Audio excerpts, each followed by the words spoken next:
Muito bem, na live de fevereiro eu falei sobre homoafetividade na juventude. E eu quero, então, vou fazer aqui 3 vídeos, né? Cada um abordando um dos tópicos. Eu falei sobre o aspecto fisiológico, né? Falei sobre o aspecto psicológico, falei sobre o aspecto filosófico da questão da homoafetividade. Pais, quero chamar a atenção o seguinte, o meu objetivo principal aqui é que vocês possam entender que não é culpa da criança se ela tem uma questão homoafetiva. Essa é a chave da mensagem, tá? Às vezes os pais se afastam da criança, né, ou do adolescente,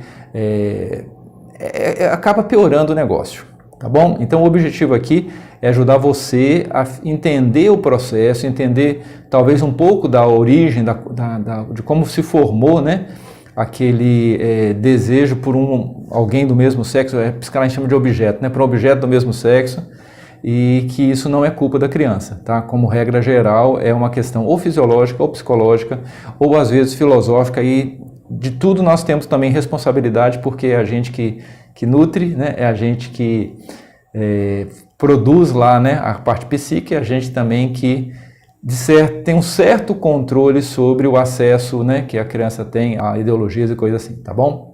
Muito bem, então falando a respeito da questão física, entenda o seguinte, o feto quando gerado, ele é feminino, tá? Isso é o que os pesquisadores descobriram. E entre a 6ª e 8ª semana de gestação, né, que o feto está sendo formado, se ele vai ser menino, então ele recebe uma carga muito forte de hormônio masculino. Então aquele cérebro se torna um cérebro masculino e o corpo passa a se formar, né? Os órgãos genitais começam a se formar por causa dessa carga de hormônio masculino. Então, se existe algum problema, por exemplo, o tempo de gestação, né, especialmente nessa época ou durante esses primeiros meses da gestação, e por algum motivo, seja questão física ou até emocional, que a mulher que está gerando sofre, ela não produz os hormônios corretamente, ela vai produzir uma criança que tem um cérebro feminino, mas como era para ser homem, sai masculino, mas sai com cérebro feminino. Não tem hormônio suficiente. Entende que isso não tem culpa da criança? A criança não tem nada a ver com isso, gente. É na formação, é lá no processo de uma situação que às vezes é uma questão de medicamento que a mulher está usando. Tem que conversar com os médicos a respeito disso, né? Eu estou dando um toque aqui sobre uma questão para levantar essa bandeira aqui, para, né, chamar a atenção, para você conversar com especialistas. Minha área é psicológica, mas estou só dando um toque, que é informação que muitas pessoas não têm, tá bom? Então, aí o cérebro vai se formar e a coisa vai rodar. Então, isso é importante porque, olha só, existe uma pesquisa que 30% dos adolescentes suicidas, eles se suicidam porque são gays ou lésbicas, tá? Então, isso é uma questão pesada para o adolescente. E muitas vezes leva a essa situação de suicídio final, que é uma situação horrível, né? E aí eu quero só por último falar a respeito do seguinte, existem 2 centros nesse processo de formação, que são um centro que define, vamos chamar de trejeito, tá? Existe um centro que afeta a libido. Então, conforme a carga de hormônio masculino ou feminino que um certo sujeito tem, nesses centros cerebrais, ele pode ter um comportamento masculino, ser um homem, mas ter um desejo como mulher, ou seja, por um objeto masculino, por um homem.